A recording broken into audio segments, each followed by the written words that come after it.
guys, welcome back to Debasree the Art, where you get your artsy dose weekly to keep up your creative game. Today I'm going to teach you an easy waves painting on a round wooden board that you can use as a coaster or you can put up as a fridge magnet. If you have already done my previous beginner painting where I taught you to paint waves in 3 easy steps, you would be able to create this one very easily.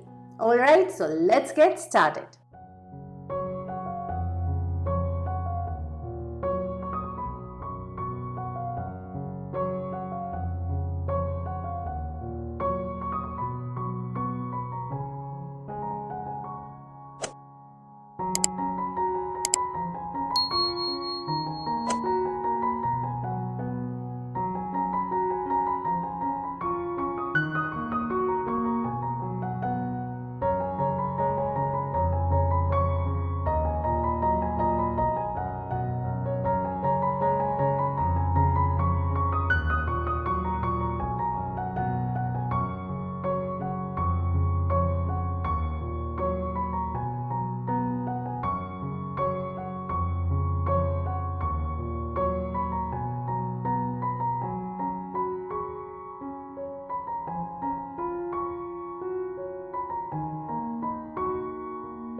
And we finished creating this beautiful painting. I hope you enjoyed making this with me. And if you like this video, let me know by giving a thumbs up and subscribe to my channel. I appreciate all the love and kindness from you guys in terms of likes and subscribes. Hit the notification so that you don't miss the next video, and thank you so much for being here.